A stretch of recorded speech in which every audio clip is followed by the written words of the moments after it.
damai sejahtera Allah yang melampaui segala akal. Itulah yang menguasai hati dan pikiran saudara. Di dalam Kristus Yesus Tuhan kita. Amin. Amang inang saudara-saudaraku yang dikasihi Kristus, salam sejahtera untuk kita semua. Horas madihita salhulah. Pembacaan firman Tuhan nas khotbah kita di minggu ini. Amang inang, mari kita buka Alkitab kita, yaitu yang tertulis dalam kitab Lukas pasal 8 ayat 26 sampai ayat 39. Yesus mengusir roh jahat dari orang Gerasa. Lalu mendaratlah Yesus dan murid-muridnya di tanah orang Gerasa yang terletak di seberang Galilea. Setelah Yesus naik ke darat, datanglah seorang laki-laki dari kota itu menemui dia. Orang itu dirasuki oleh setan-setan dan sudah lama ia tidak berpakaian dan tidak tinggal dalam rumah tetapi dalam pekuburan. Ketika ia melihat Yesus, ia berteriak, lalu tersungkur di hadapannya dan berkata dengan suara keras, "Apa urusanmu dengan aku, hai Yesus, anak Allah yang Maha Tinggi? Aku memohon kepadamu supaya engkau jangan menyiksa aku." Ia berkata demikian sebab Yesus memerintahkan roh jahat itu keluar dari orang itu. Karena sering roh itu menyeret-nyeret dia, maka untuk menjaganya, ia dirantai dan dibelenggu. Tetapi ia memutuskan segala pengikat itu dan ia dihalau oleh setan itu ke tempat-tempat yang sunyi. Dan Yesus bertanya kepadanya, "Siapakah namamu?" Jawabnya, "Legion," karena ia kerasukan banyak setan. Lalu setan-setan itu memohon kepada Yesus supaya ia jangan memerintahkan mereka masuk ke dalam jurang maut. Adalah di sana sejumlah besar babi sedang mencari makan di lereng gunung. Lalu setan-setan itu meminta kepada Yesus supaya ia memperkenankan mereka memasuki babi-babi itu.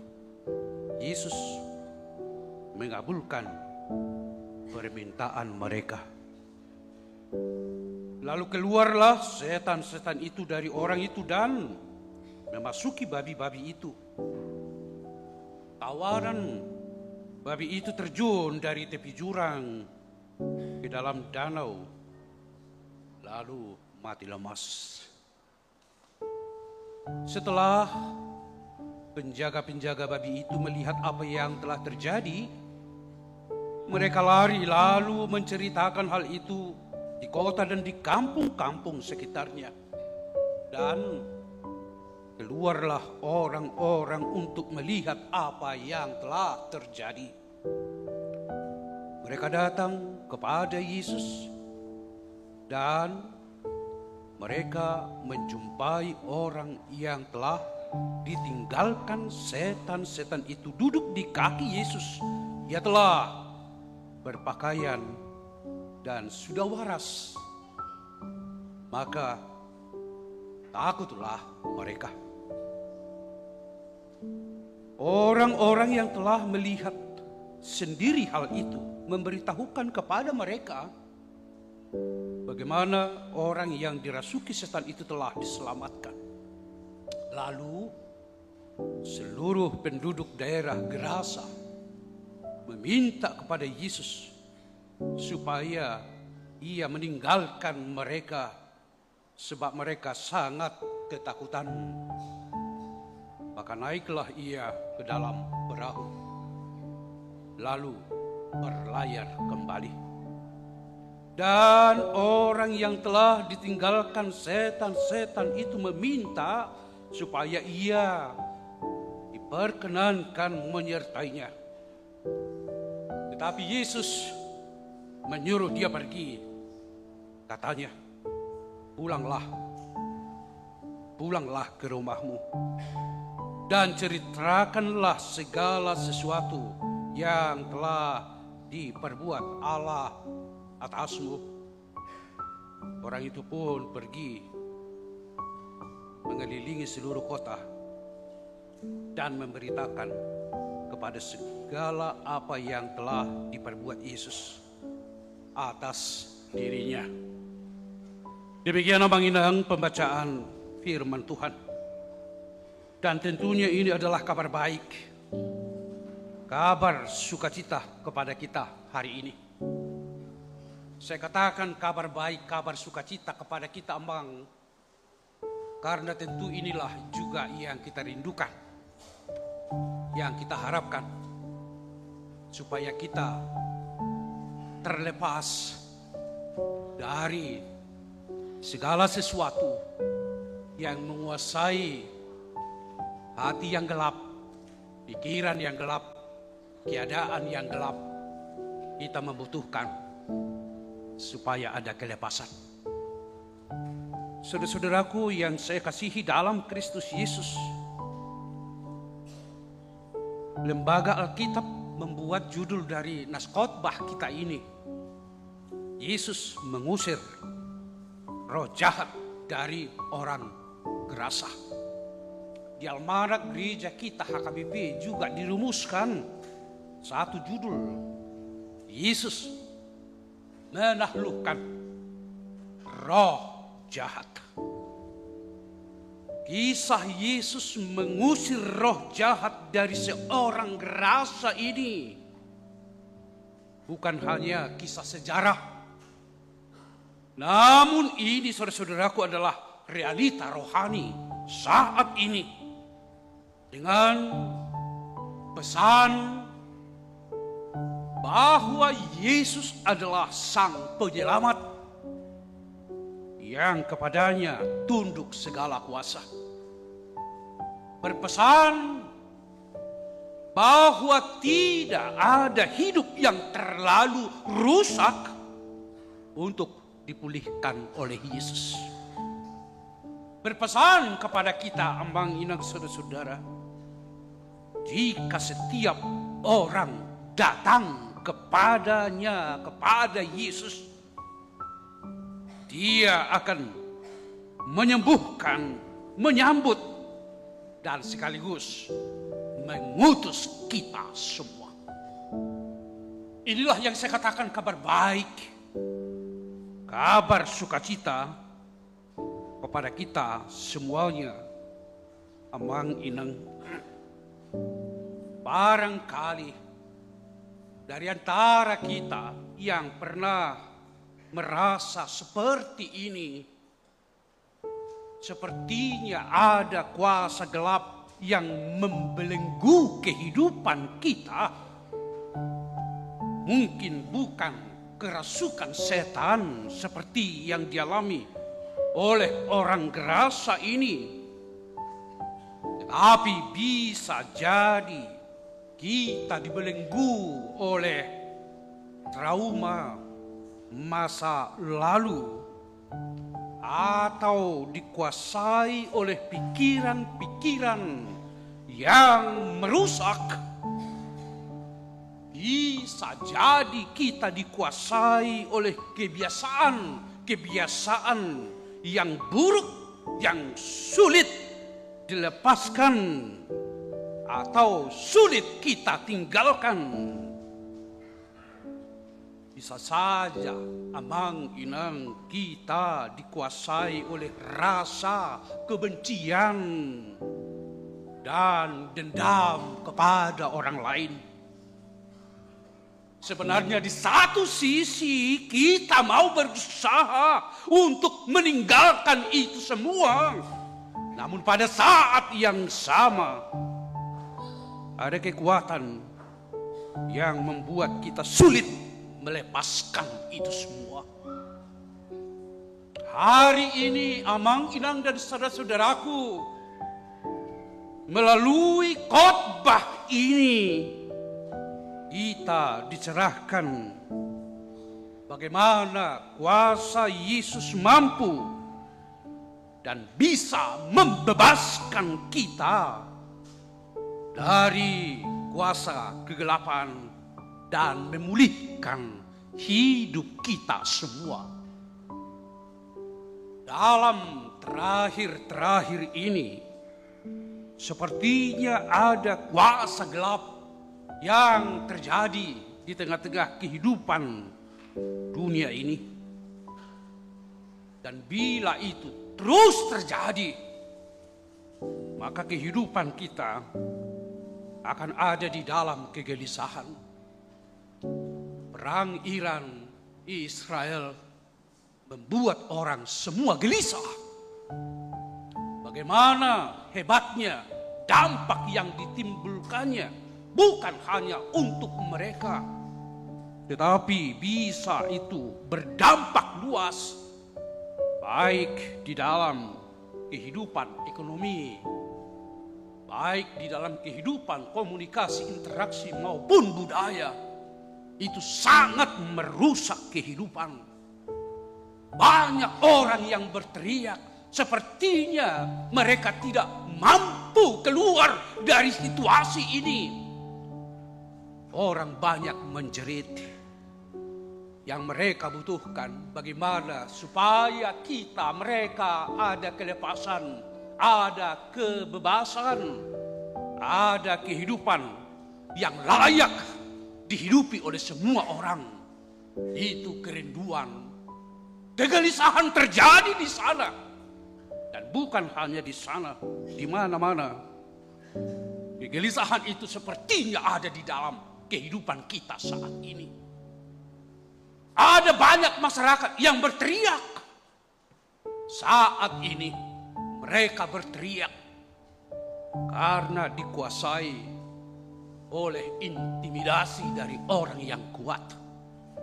Karena mereka sekarang tidak mampu untuk melakukan aktivitasnya sebagaimana seorang manusia yang memiliki kemanusiaan itu. Kita lihat dampak dari kerusakan lingkungan yang hebat, membuat banyak orang berteriak, membuat banyak orang menangis. Beberapa daerah termasuk di kampung kita, kerusakan lingkungan sangat berdampak luas terhadap kesejahteraan masyarakat. Ada banyak orang yang berteriak, masyarakat kita berteriak, kapan ini bisa berakhir? Kapan kami bisa seperti manusia yang diciptakan oleh Tuhan, mengalami sukacita, hidup bersama dengan alam, hidup bersama dengan sesama, hidup bersama dengan Tuhan. Harusnya itu layak dan harus kita alami secara bersama-sama. Amang inang dan saudara-saudaraku, kalau dalam nas khotbah kita ini seorang gerasa dikuasai oleh roh jahat, dia melakukan sesuatu yang luar biasa. Ketika Yesus datang, ketika Yesus ada di sana, ketika Yesus berada bersama-sama dengan para murid-muridnya, yang dilakukan oleh yang kerasukan Yesus, yang kerasukan setan itu, setelah melihat Yesus, ia berteriak, lalu tersungkur di hadapannya. Di ayat 28. Ketika ia melihat Yesus, ia berteriak, lalu tersungkur di hadapannya. Itu yang dilakukan oleh orang yang kerasukan setan. Apa ini maknanya di dalam kehidupan kita, saudara-saudaraku? Ketika hatimu gelap, ketika pikiranmu gelap, ketika kita sulit keluar dari kuasa yang menggenggam kehidupan kita, sehingga kehidupan kita gelisah. Firman Tuhan mengatakan, datanglah, berteriak, tersungkur di hadapannya. Tersungkur di hadapannya. Itu yang dilakukan. Kehadiran Yesus layak disambut. Yesus datang, dia melihat ada kuasa yang luar biasa di dalam dirinya. Sehingga dengan kuasa yang dimiliki oleh Yesus itu, saudaraku, dia melihat bahwa tidak ada kuasa yang lain yang lebih tinggi selain daripada kuasa Kristus. Sehingga saya harus datang dan tersungkur di hadapannya. Bukankah ini juga yang menjadi pesan rohani kepada kita? Seolah-olah lebih besar kuasa kegelapan itu menguasai hati kita, sehingga kita tidak mampu datang kepada Yesus. Benar, saya tahu, saya percaya kepada Tuhan. Saya tahu dan saya percaya kuasa Tuhan luar biasa. Itu yang kita katakan, saudara-saudaraku, tetapi kita tidak merasakan kuasa Tuhan di dalam kehidupan. Sering sekali demikian kita alami di dalam kehidupan ini. Di satu sisi saya mengatakan, ya Tuhan. Tapi di saat yang sama kita mengatakan, bukan saya. Itu yang kita katakan. Sehingga kita tidak jarang dan acap sekali gelisah di dalam kehidupan ini. Acap sekali kehidupan kita mengatakan, saya percaya kepada Tuhan, saudaraku. Tetapi jiwa kita kosong. Yang kita layani adalah raga kita. Yang kita layani hanya rasa kita. Yang kita layani hanya emosi kita. Sehingga terkadang dan sering terjadi jiwa kita yatim piatu di dalam kehidupan. Tidak punya bapa, tidak punya mama yang mengurus jiwa kita. Kerdil yang membuat kita gelisah. Karena di satu sisi saya percaya kepada Tuhan, tetapi kuasa Tuhan tidak terjadi di dalam kehidupan. Karena apa, saudara-saudaraku? Karena kita sering membuat jiwa kita menjadi yatim piatu. Kita tidak meletakkan jiwa kita itu di dalam keyakinan yang sesungguhnya. Sehingga kita hanya asik melayani raga kita. Hanya asik melayani rasa kita. Sehingga kita hanya asik melayani ego kita sendiri, saudara-saudaraku. Ketika itu kita perankan, saudara-saudaraku, firman Tuhan mengatakan, datang dan tersungkurlah kepada Yesus. Sehingga kehadiran dan kedatangan kita, saudara-saudaraku, membuat satu solusi. Dan ini yang kita katakan sebuah transformasi kehidupan rohani yang diubahkan. Transformasi yang memberi kebaharuan. Cara pandang kita, cara melihat kita, dan masa depan kita. Ada transformasi yang luar biasa ketika kita datang dan tersungkur kepada Yesus. Saudara-saudaraku, bukankah itu juga yang kita lihat dalam nas kita ini? Kita coba memperhatikan keadaan dari seorang yang kerasukan setan itu, saudara-saudaraku. Di dalam nas khotbah kita, dikatakan dia yang kerasukan itu, saudaraku, tidak berpakaian, tidak mengenakan pakaian. Itu satu ketiadaan jiwa di dalam kehidupan. Dia kehilangan jiwanya, tidak mengenakan pakaian lagi. Karena ketiadaan, kekosongan jiwa itu. Dan bukan hanya itu, dia tidur. Tidur di mana? Di pekuburan. Tempat yang sepi. Tempat kegelapan. Itu simbol kesepian yang luar biasa dialami. Kegelapan itu dialami. Sama seperti orang yang masuk ke dalam sebuah hutan yang tidak pernah didatangi manusia, dia masuk ke sana, dia tidak tahu kemana dia harus pergi. Dia tidak mempunyai arah lagi. Dia tidak mempunyai tujuan yang pasti lagi. Sehingga dia berputar-putar di situ. Dia pergi ke kanan, ke kiri, ke depan, ke belakang, tapi tidak pernah sampai kepada tujuan. Kehidupan orang yang mati.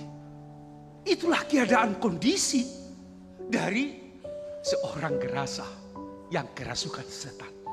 Jadi kalau hati kita sudah gelap, pikiran kita gelap, tak jarang situasi seperti ini sering kita alami di dalam kehidupan. Namun apakah saudara-saudaraku, amang ini semua dibiarkan oleh Tuhan?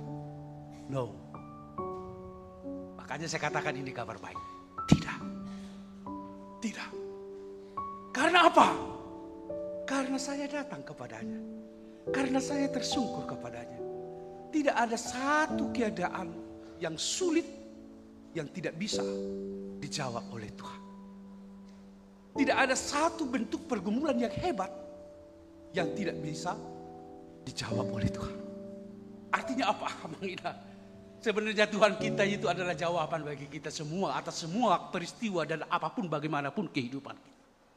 Itu yang kita katakan di dalam kehidupan ini. Dan keluarlah orang-orang itu melihat apa yang terjadi. Mereka datang kepada Yesus dan mereka menjumpai orang yang ditinggalkan. Sudah ditinggalkan siapa? Ditinggalkan setan. Setan itu ya, dia duduk di kaki Yesus. Dia duduk di kaki Yesus. Sama seperti kita Inang sekarang. Kita duduk di kaki Yesus. Apakah karena banyak kegelapan hati dan pikiran kita sehingga kita duduk di sini sekarang? Tidak lagi. Tetapi adalah sebagai ungkapan penyerahan diri kita dan syukur kita kepada Tuhan. Sehingga saya akan memuji Dia, memuliakan Dia. Saya sudah diselamatkan oleh Yesus. Dosa saya sudah diampuni. Dia berkorban bagi saya sehingga saya sekarang duduk menyembah di HKBP Jatiwaringin ini. Demikian apa kita? Ya. Dan apa? Ia telah berpakaian dan sudah waras. Ayat 35.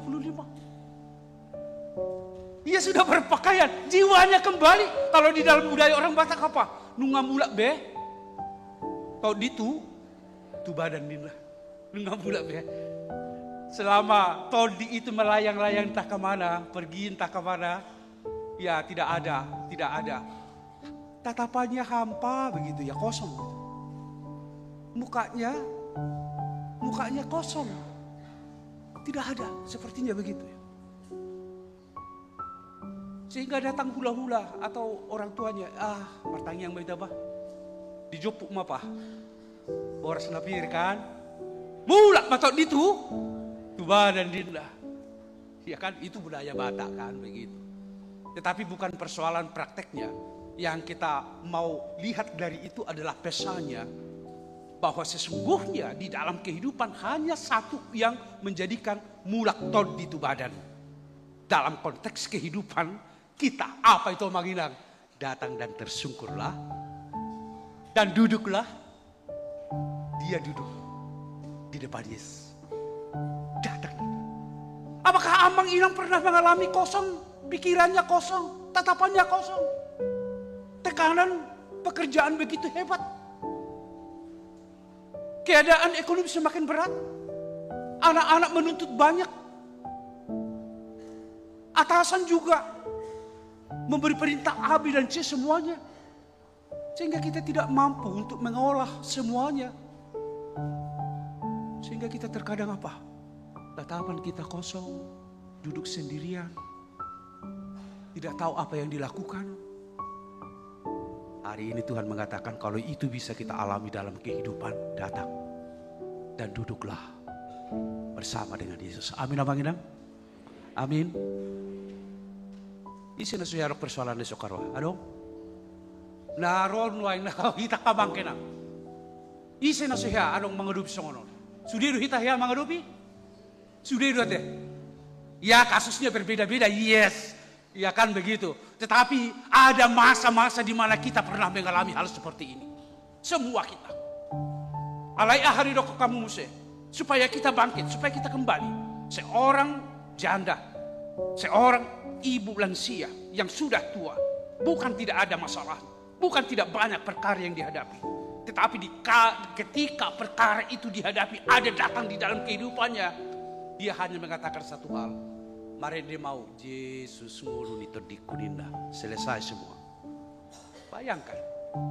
Hola roh, borak sulit, dia ini gelap semuanya. Yesus ngulu ni kondi. Nina nggak sabi. Enak, puas. Rasanya enak, puas. Begitu. Itu aja. Hola di dengar nasi. Jadi kalau kita mau mengalami hal seperti ini, menginangnya seperti itu, tidak ada yang lain. Datang, duduk. Alai dang madok, dungarok pe persoalamu belga baru rotu, Yesus dangin naik kuduk daun. Gudang kosong di kita ketika Yesus itu kan hanya solusi saja ketika saya ada masalah, ketika saya senang. Ya sudahlah kan, bukan itu maksudnya, bukan. Bukan, tetapi di semua saat, di semua keadaan kita harus ada, duduk bersama. Karena kita tidak tahu apa yang terjadi besok. Siapa dari kita yang tahu akan apa besok? Ya nggak ada. Mangretok Kinda siapa yang tahu? Ada arwah putih. Karena kita lihat Amang Inang baru dia pidato. Ada kan di TikTok itu sekarang yang banyak itu. Baru dia sekarang itu ada kata sambutan. Ketika dia ada kata sambutan, bito, mate, terkatop kan begitu. Itu ya. Ada dirhen gitu ya. Bukan menakut-nakuti dirhen ya. Bukan. Coba pengajar Quran gitu. Martak di mana terus. Ada reksara pede. Pak, suak. Kita tidak tahu apa yang terjadi sebentar lagi dalam kehidupan. Tidak. Boleh saja Amang Inang sekarang kita bergumul tidak ada, sudah lama mencari supaya saya ada pekerjaan, ada saya jabatan. Ya siapa tahu nanti setelah ini kalau kita ada panggilan, kamu dipromosikan. Ya kan begitu, kita tidak tahu. Semuanya kita tidak tahu apa. Oleh karena itu saudara-saudaraku apa? Biarlah kita mengenakan pakaian. Kenakanlah pakaianmu itu, jiwamu, jiwa kita itu jangan biarkan yatim piatu hanya dengan pelayanan raga dan rasa kita. Tapi jiwa kita biarlah dia kaya karena kita duduk, karena kita datang dan tersungkur Amang Inang di hadapan Tuhan. Selesaikah sampai di sana? Tidak. Ada satu lagi Amang Inang. Di sana dikatakan Yesus yang terakhir kepada orang yang disembuhkan itu, pulanglah ke rumahmu dan ceritakanlah segala sesuatu yang telah diperbuat salahmu. Ayat 39. Pulanglah. Ya kan begitu. Pulanglah ke rumahmu dan ceritakanlah segala sesuatu. Pulanglah. Ceritakanlah perbuatan-perbuatan Tuhan di dalam kehidupan. Kita diutus Amang Inang saudaraku untuk ikut juga sarana di mana karya Allah itu kabar baik kepada semua orang melalui kita, melalui semua kita yang hadir. Pengutusan Tuhan ini Amang Inang adalah sebuah amanah, sebuah perintah kepada kita semua. Karena kita sudah diselamatkan oleh Tuhan. Kalau ini disampaikan kepada orang yang kerasukan setan, sedang dia setelah itu dia sembuhkan. Orang yang disembuhkan itu biarlah memberitakan segala apa yang Tuhan nyatakan dalam kehidupan. Jadi baru kita menganon, beritakanlah. Ya kan begitu. Pulang kita beritakanlah. Hari ini gereja kita akan memberangkatkan Inang Sintua Urus itu orang memasuki masa pensiun. Kurang lebih 23 tahun, bayangkan. Kurang lebih 23 tahun. Kita bersyukur kepada Tuhan. Gereja kita tetap. Dan Tuhan memakai semua kita untuk ikut dalam pemberitaan firman Tuhan. Biarlah apa yang sudah diberitakan, dikotbahkan, didoakan oleh Inang selama ini, khususnya di week berapa ya? Week 2 ya. Ya, sebenarnya mereka week 2 ini belum rela ya, belum lera untuk melepaskan.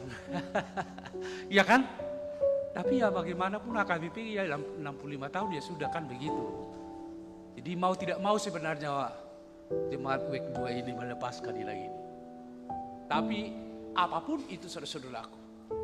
Dan ini menjadi kabar baik bagi kita sebagai buah iman yang dilakukan oleh Inang ini. Saya akan katakan. Buah imannya dan ucapan syukurnya kepada Tuhan. Kalau gereja kita selama ini memberikan tanda kasih 40 gram emas kepada semua sintua yang akan memasuki pensiun. Tetapi Inang ini tidak menerima itu. Hanya 30 gram, sudahlah. Saya akan persembahkan. Bukan hanya itu. Di setiap ibadah kan kita akan melakukan persembahan tanda kasih kepada sintua yang akan pensiun. Dia katakan apa? Semua persembahan itu akan saya terima dan saya akan pulangkan lagi sebagai iman saya kepada Tuhan. Luar biasa Kamang dalam kehidupan ini. Karena apa? Karena dia sudah melihat perbuatan-perbuatan Tuhan di dalam kehidupannya. Sehingga orang yang disembuhkan, biarlah dia juga menjadi berkat di tengah-tengah kehidupan. Marlas di roh amelita kamang kainanga teh tatanya aku mendengon dohot amang teh sehat semangat terus sama dia dan indah semangat terus. Dari apa yang Inang sampaikan, Tuhan akan memberikan lebih dari apa yang Inang sudah nyatakan. Pasu-pasu di Batama, Inang dohot amang martanya mahita.